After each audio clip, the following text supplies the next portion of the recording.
भगवत्पादाचार्य गुरुभ्यो नमः। हरिः ओम्।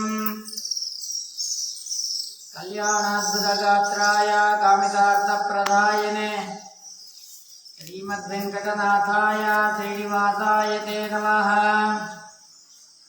मनोजपं मारुततुल्यवेगं जितेन्द्रियं बुद्धिमतां वरिष्ठं वातात्मजं वानरयूतमुख्यं श्रीरामदूतं शिरसा नमामि।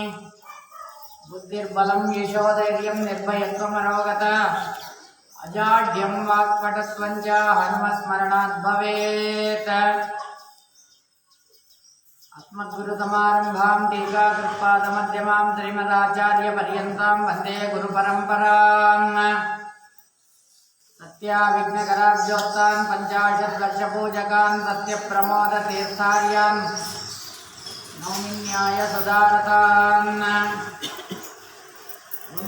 बन्धुस्तं गुरुरिष्टदैवतमिति तत्पादपङ्केरुहं प्राप्तं मां परिपालयेति सततं याचे निमद्दाञ्जलि। चित्तं मद्गुणदोषचिन्तनविदौ न्यूनं कामाकृता श्रीरस्यात्माख्यगुरोत्तदङ्गिरिकलं नित्वानमेतद्गतिः। श्रीगुरुभ्यो नमः। हरिः ओम्।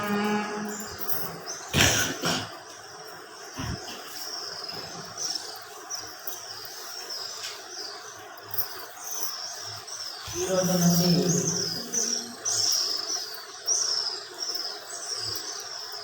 ఆశ్వీజ మాసం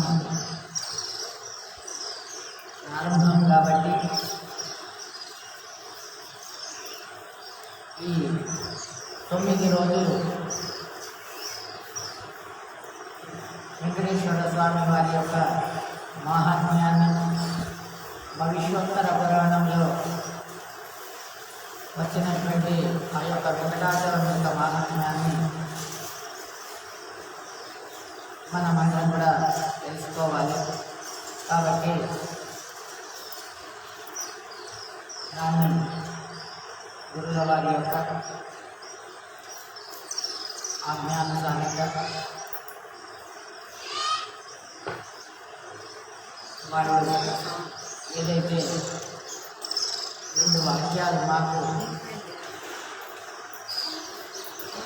బోధించారో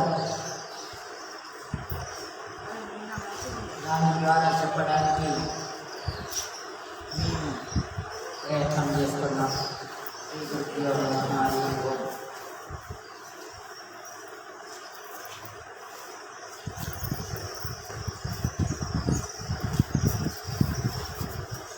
రామగిల సన్మంగళాన్ని భవంతు.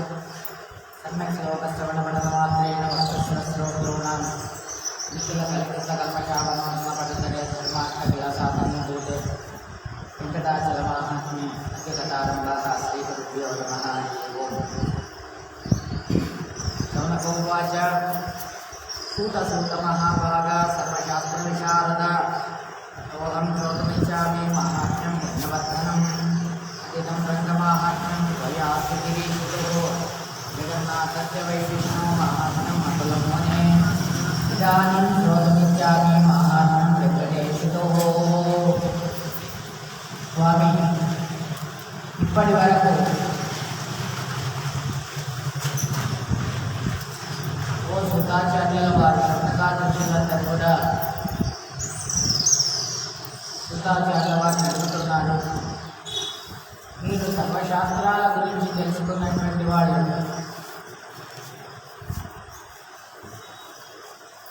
ఏది వినడం వల్ల పుణ్యం అనేటువంటిది అభివృద్ధి అవుతుందో దాని గురించి చెప్పండి. అతిదం రంగమాహాత్మ్యం త్వయాస్తి గిరీశితో జగన్నాథస్య వై విష్ణు మహాత్మ్యం మంత్రం మునే ఇదానీం శ్రోతుమిచ్చామి మహాత్మ్యం వెంకటేశుతో.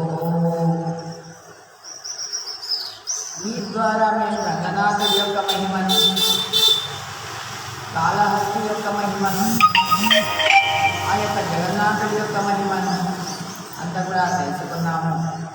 ఇప్పుడు మేము ఆ వెంకటాచలం యొక్క మహిమను తెలుసుకోవాలని అనుకుంటున్నాము. స్వామి మా గురించి మీరు చెప్పండి అని శౌనకుడు ఎప్పుడైతే ప్రశ్నించగానే ఆ సమయం లోపల సూతాచార్య వారు అంటున్నారు కదా,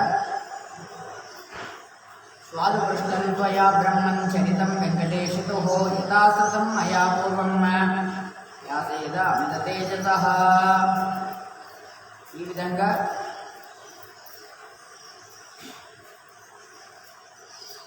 వెంకటాచల మహాత్మ్యాన్ని చెప్పడానికి నేను ప్రయత్నిస్తాను. ఏదైతే వేదవ్యాసుల వారి యొక్క కుమారుడైనటువంటి అమిత పరాక్రమవంతులైనటువంటి ఆ యొక్క శుకాచార్యుల వారు చెప్పినారో వాళ్ళ ద్వారా మేము విన్నాము.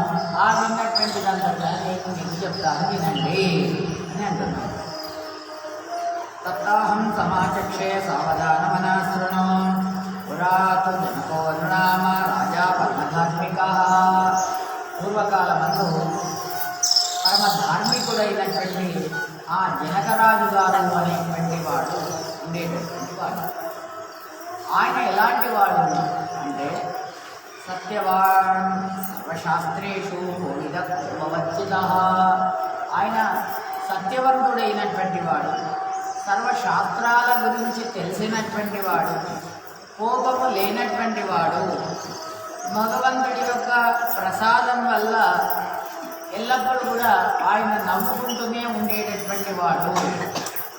ఈ విధంగా ఆయన ఎల్లప్పుడూ కూడా నిర్మమో నిత్యతృప్తశ్చ, మోహము లేదు, ఎల్లప్పుడూ కూడా నిత్యము లోపల తృప్తుడైనటువంటి వాడు. ఈ విధంగా తస్య భ్రాత పూర్వం కుశకేతు ఇది స్మృతః. ఆయన యొక్క తమ్ముడు కుశకేతు అనేటువంటి వాడు. కుశధ్వజస్య తనయాః త్రయస్త్రైలోక్య సుందరాః. ఆ కుశధ్వజ మహారాజు గారికి ముగ్గురు కుమార్తెలైనటువంటి వాళ్ళు జనకరాజు గారికి ఒక కుమార్తె, ఆ కుమార్తె పేరు జానకి అని. ఈ విధంగా సభ్రాతృ రాజ్ఞయా రాజ్యం చకారేషు భక్తిమాన్ కదాచిత్ జనకో రాజా మనస్సుత్యచింతయేత్. ఒకానొక సమయమందు జనకరాజు గారు తాను విచారం చేశారు. ఏమని? సుఖమేవ సదా మే స్యాత్ దుఃఖం మాభూత్కదాచన. నాకు ఎల్లప్పుడూ కూడా సుఖమే కలుగుగాక, దుఃఖాన్ని నేను చూడకూడదు. దుఃఖం న వీక్షే నేత్రాభ్యాం సుఖం వీక్షే సదాత్మనః. నేను ఎల్లప్పుడూ కూడా నా కళ్ళతోని దుఃఖాన్ని చూడకూడదు, ఎల్లప్పుడూ కూడా నేను సుఖాన్నే చూడాలి అని అనుకున్నాను. ఇది సమ్మతమైనటువంటి వాక్యం కాదు. ఎందుకొరకంటే మనం ఈ మానవ జన్మ ఎత్తినందుకు సుఖ దుఃఖాలు అనేటువంటివి ఉంటాయి. అవి సంపుటీకారం లోపల ఉంటాయి. ఒకసారి సుఖం, ఒకసారి దుఃఖం అనేటువంటిది వస్తుంది. కాబట్టి ఈ విధంగా ఈ రాజుగారు నాకు ఎల్లప్పుడూ కూడా సుఖమే కలగాలి అని అనుకుంటున్నాడు. కాబట్టి వీనికి నేను దుఃఖం చూపెడతాను అంటున్నాడు భగవంతుడు. దుఃఖం ప్రదర్శయామాస రాజ్యమత్తస్య భూపతే. వీడు మదోన్మత్తుడైనటువంటి వాడు కాబట్టి వీనికి నేను దుఃఖాన్ని చూపెడతాను అంటున్నాడు. కదాచిత్ దైవ యోగేన కుశకేతురగాన్నుడు. ఒకనొక సమయం లోపల కుశకేతు మహారాజు గారు చనిపోయారు. కుశకేతు మహారాజు చనిపోగానే ఆయన అన్నైనటువంటి జనకరాజు గారికి చాలా దుఃఖం కలుగుతున్నది. అతానుజేజ తద్భార్య తేన సాకం మమారచ. ఎప్పుడైతే ఆయన చనిపోగానే ఆయన భార్య కూడా ఆయనతో పాటు సాగమనం చేసుకుంది. ఇక పిల్లలను లాలన పాలన పోషణ ఎవరు చేయాలి? పెంచి ఎవరు పెద్ద చేయాలి? ఈ విధంగా రాజ్యం పుత్రం తథా త్యక్త్వా ఆమె భార్యను పిల్లలను అందరినీ కూడా వదిలేసి పతిలోకానికి వెళ్ళిపోయిందామే. ఈ విధంగా ఎప్పుడైతే విలలాప మహారాజో, ఆ మహారాజు గారు చాలా దుఃఖం చెందుతున్నారు. ఆభద్ర బాలకాం త్యక్త్వా వృద్ధం మాం జానకీం తథా. ఈ విధంగా ఇప్పుడే వీళ్ళు వృద్ధులయ్యారా అని ఈ విధంగా చాలా విషయం కలుగుతున్నాయట ఆ యొక్క దశరథరాజు. వగచ్చ వరారోహే పతిమాలిన్య మంగళే అశీతి వర్ష సాహస్రం సంప్రాప్తం మమభామిని. ఇప్పుడే మీకు 80 ఏళ్ళు వచ్చినాయా? 80 ఏళ్ళు వస్తే కదా తల్లిదండ్రులు వాళ్ళు స్వర్గస్థులవుతారు. ఈ విధంగా ఇప్పుడే మీకు మీ తల్లిదండ్రులు స్వర్గస్థులయ్యారన్నట్టు అనిపిస్తుంది. ఏతావత్కాల పర్యంతం నా దృష్టో దుఃఖ సంచయ. ఇంతకాలము నేను ఆ దుఃఖాన్నే చూడలేదు, ఇప్పుడు నాకు ఆ దుఃఖం కనిపిస్తుందయ్యా, ఏం చెయ్యాలి? అద్య దృష్టో వరారోహే తద్వియోగేన కేవలం. ఈ విధంగా నాకు ఈ దైవమో ఏమో తెలియదు, ఇప్పుడు నాకు ఆ యొక్క దుఃఖం అనేటువంటిది కనిపిస్తుంది. ఇది సంచించమన్నది వారం వారం మహీపతి. ఈ విధంగా దాన్ని చింత చేస్తూ ఆ జనకరాజు గారు అన్ని కూడా త్యాగం చేసినారు. చకార ప్రేత కార్యాణి పుత్రాణం వశేషవత్. రాజుగారు ఏం చేశారు? ఆ యొక్క పిల్లవాడికి ఆ తమ్ముడికి అన్ని కార్యాలన్నీ కూడా చేశారు. చేసి తర్వాత మాతృయీణాం తతో బాలాం, ఆ తల్లి లేనటువంటి వాడు తండ్రి లేనటువంటి వాడు ఆ బాలకులను దగ్గర తీసుకున్నారు. గోపుత్ర బాలభావేతు మాతృహీనాంచ కర్షితా. ఈ విధంగా ఆ తల్లి లేనటువంటి వాళ్ళను దగ్గర తీసుకొని, తల్లి లేదు తండ్రి లేడు కాబట్టి వాళ్ళను దగ్గర తీసుకొని, కథం పశ్యామి నేత్రాభ్యాం మాతృహీనాంచ బాలకాన్. తండ్రి పోయినా కానీ కూడా తల్లి ఉంటుందట. తల్లి ఎందుకొరకంటే లాలన పాలన పోషణ చేసి ఆ పిల్లలను పెంచి పెట్ట చేస్తుంది. కాబట్టి ఆ తల్లే లేదు వీళ్లకు. కాబట్టి ఏం చేయాలి? నా కళ్ళతో నేను ఎలా చూడను వీళ్ళను? ఇది చింత్యాపరాసో త్యక్వా రాజోతి దుఃఖిత. చాలా దుఃఖం కలిగిందట జనకరాజు గారికి. త్యక్తర్ణ త్యక్తభోగ త్యక్త నిద్ర, అన్ని వదిలేశాడు. అన్నాన్ని వదిలేశాడు, భోగాన్ని వదిలేశాడు, నిద్రను వదిలేశాడు. ఈ విధంగా ఈ శాంతి కలగాలి, ఈ దుఃఖం అనేటువంటిది దూరం కావాలి. ఏం చేయాలంటే శతానందుల వారు వచ్చారట. ఆ శతానందుల వారు ఎవరో తెలుసా? ఆ గౌతముల వారి యొక్క కుమారుడైనటువంటి వాడు. గౌతములు అహల్య యొక్క కుమారుడైనటువంటి ఆ యొక్క శతానందుల వారు వచ్చారయ్యా. వాళ్ళ పురోహితుడు. ఈ విధంగా రాగానే సంప్రాప్తో దైవయోగేన వామదేవానుజోముని ప్రాప్తం పురోహితం దృష్ట్వా రాజా పూజాం అకల్పయేత్. ఎప్పుడైతే ఆయన రాగానే ఆయన అర్ఘ్యపాద్యాదులను ఇచ్చి సపూజితో మునివరో నివిష్టో మృగచర్మణి, ఆయనకు అర్ఘ్యపాద్యాదులను ఇచ్చి కృష్ణాజనం వేసి ఆ కృష్ణాజనం మీద ఆయనను కూర్చుండబెడతారు. పెట్టిన తర్వాత తతకాలోచితాం వార్తాం కథయామాస గౌతమి. అప్పుడు ఆ యొక్క గౌతముడి యొక్క కుమారుడైనటువంటి ఆ యొక్క శతానందుల వారు అడుగుతున్నారు కదా, స్వామి ఏం జరిగింది అని అడిగారు. అడగగానే జనక ఉవాచ శతానంద మహాప్రాజ్ఞ కాగతి స్యాత్ ఇతోపమ. స్వామి ఏం చెప్పాలి? నా గతి ఎట్లయింది చూడండి. వృద్ధత్వం ఆత్మనాశ్చైవ పుత్రానాం శైవశేషవత్. ఈ విధంగా వాళ్ళంతా వృద్ధులైపోయినారు. ఇప్పుడే రత్నబాహుల్యాత అతబంధోర్మహామునే బహవ శత్రవస్సంతి రావణేంద్ర జితాదయ. ఈ కన్యలు 4-5 కన్యలు ఉన్నారు. రావణాసురుడే మొదలైనటువంటి ఆ యొక్క దైత్యులందరూ కూడా ఉన్నారు. ఎప్పుడు వీళ్ళను అపహరణ చేసుకొని వెళ్ళిపోతారో తెలియదు. నేనా వాళ్లతో యుద్ధం చేసేటటువంటి శక్తి నా యందు లేదు. శక్తి కుంఠితమైపోయింది. నా లోపల అంత శక్తి లేదు. ఇప్పుడు దివానక్తం సమాయాతి రావణం కేన ఏతునా. నేను పగలు రాత్రి చూస్తున్నా ఎప్పుడు వస్తాడో ఆ రావణాసుడు, ఎప్పుడు అపహరించుకొని పోతాడో అని. అజానే మునిర్వాహం ప్రజ్ఞాచక్షులు నవిద్యతే. నాకా ప్రజ్ఞాచక్షులు అనేటువంటివి లేవు స్వామి. నిమిత్తమేకం కథితం ద్వితీయం ప్రవిధామి. ఇంకా ఇది నిమిత్తం, ఇంకొకటి చెప్తాను విను. సీతాయాచ స్వరూపాయ ఉందే జానకి, అది స్వరూపురాలైనటువంటిది, మంచి రూపవంతురాలైనటువంటిది నా బిడ్డ. ఆ బిడ్డకు ఎటువంటి పురుషుడు మంచి లక్షణముతో ఉండేటటువంటి వాడు, ద్వాత్రించ లక్షణాపేతుడైనటువంటి వాడు, అటువంటి ఆ యొక్క వరుడు దొరకాలి. లభ్యతే వద విప్రేంద్ర తృతీయం వద ప్రవదామితే, ఇంకా మూడోది చెప్తాను విను. దీర్ఘాయుష్మే పుత్ర పుత్రాశ్చాపి సభర్తృకా, నా పుత్రికలందరూ కూడా దీర్ఘాయుష్వంతులు కావాలి. తర్వాత వాళ్ళ భర్తలు కూడా దీర్ఘాయుష్వంతులు కావాలి అనే విధంగా చెప్పి, అంతేకాదు నాది ఇంకొక కోరిక ఉంది. ఏమి కోరికనో తెలుసా? ఏకదేశాధిప సేవ సుష్ణాస్తాచ్చ భవంతుమే. ఒకడే రాజు ఉండాలి. ఆ రాజుకు నా బిడ్డలు, నా జానకి, తర్వాత కుశకేతు రాజు గారి యొక్క ముగ్గురు కూతుళ్ళు, వీళ్ళు నలుగురు ఒకడే ఆ యొక్క రాజుకు కోడళ్ళై ఉండాలి. ఆయనకు నలుగురు పిల్లలు ఉండాలి. ఆ నలుగురు కొడుకులకు నా నలుగురు బిడ్డలను ఇవ్వాలి అనే విధంగా అంటున్నాడు.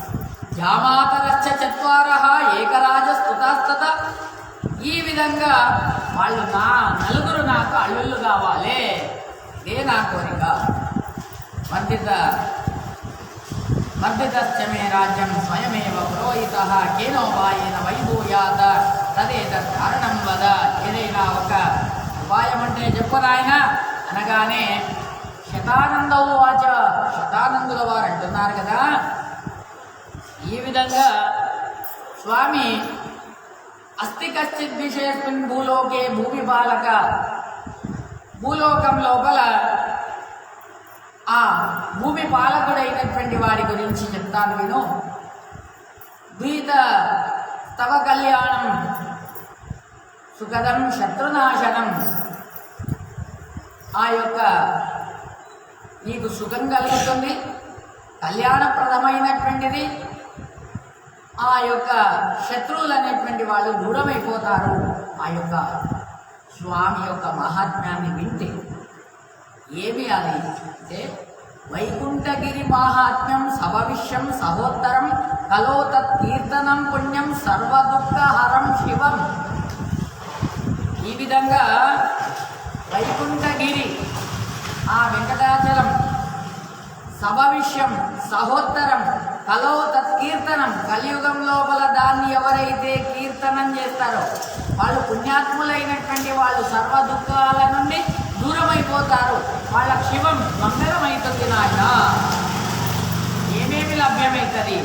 ధనకామస్య ధననం, ఎవరికి ధనాపేక్ష కావాలని కోరుకుంటారో వాళ్ళకు ధనం దొరుకుతుందట. పుత్రకామస్య పుత్రదం, పుత్రులు కావాలని కోరుకుంటే పుత్రులు లభ్యమవుతారు. రోగార్థస్య రోగజ్ఞం, రోగాలు ఉన్నటువంటి వాళ్ళు దీన్ని వింటే రోగాలు అనేటువంటివి దూరమైపోతాయి. జ్ఞానీనాం జ్ఞాన సాధనం, ఎవరైతే జ్ఞానం కావాలని కోరుకుంటారో ఈ వెంకటేశ్వర మహాత్మ్యాన్ని ఎవరైతే వింటారో వాళ్ళకు జ్ఞాన సాధన, వాళ్ళకు జ్ఞానం లభ్యమవుతుంది. నాయన యశ్రుత్వా సర్వలోకేశో బ్రహ్మ బ్రహ్మపదంగతః, దీన్ని విని బ్రహ్మదేవుడు ఆ బ్రహ్మ పదవిని పొందినాడు. నీలకంఠుడు విని తాను ఎప్పుడైతే విన్న తర్వాత తనకు సుఖం కలిగిందట. ఎప్పుడైతే ఆలాల విషయాన్ని తాగిన తర్వాత చాలా కంఠం లోపల చాలా బాధగా ఉంది. ఆ బాధ అంతా కూడా నివారణ అయిపోయింది వెంకటాచల మహాత్మ్యం వినడం ద్వారా. ఈ విధంగా వజ్రినాక బలం ప్రాప్తో యత్కథా శ్రవణాదద, ఈ విధంగా అనంతమైనటువంటి ఫలం లభ్యమవుతుంది నాయన. ఇత్యుక్తో మునినాథేన జనకో వాక్యమబ్రవీత్. ఈ విధంగా జనకరాజుల వారు అంటున్నారు కదా, పద వైకుంఠ మహాత్మ్యం కలౌత చరితం గతం. వైకుంఠం యొక్క మహాత్మ్యం కలియుగం లోపల ఏ విధంగా దాని ప్రఖ్యాతిగాంచింది అని అనగానే శతానందుల వారు అంటున్నారు కదా, ఒకటే పర్వతం ఉంది. ఈ వెంకటాచల పర్వతానికి కృతయుగం లోపల వృషభాచలమని, త్రేతాయుగంలో కృతే వృషాద్రం వక్షంతి, త్రేతాయాం అంజనాచలం, ద్వాపరే శేషుశైలేతే కలౌ వెంకటాచలం. ఈ విధంగా కృతయుగం లోపల వృషభాచలమని, త్రేతాయుగం లోపల అంజనాచలమని, ద్వాపరయుగం లోపల శేషాచలమని, కలియుగం లోపల వెంకటాచలమని, ఈ విధంగా ఆ పర్వతానికి ఆ పేర్లు అనేటువంటివి వచ్చినాయి నాయన అని ఈ విధంగా ఎప్పుడైతే చెప్పగానే జనకరాజుల వారు మళ్ళీ పునః ప్రశ్నిస్తున్నారు. చతుర్యుగే త్వయా ప్రోక్తం నామా తద్గిరేమునే తస్య తస్య చ వైహేతుం విస్తారాత్ పదమే గురో కృతే వృషాచల ఇది కథం నామ భవిష్యతి. ఈ విధంగా స్వామి చతుర్యుగాల్లోపల ఈ పేర్లు ఎలా వచ్చినాయి, తర్వాత ఆ రావడానికి కారణం ఏంటిది అని ఈ విధంగా చెప్పి, తర్వాత కృతయుగం లోపల ఆ వృషభాచలం అనేటువంటి పేరు ఎలా వచ్చింది స్వామి, దాని గురించి చెప్పండి అనగానే అప్పుడు ఆ వృషభాచలం గురించి అంతా చెప్పడానికి ప్రయత్నిస్తున్నాను, రేపు తెలుసుకున్నాను.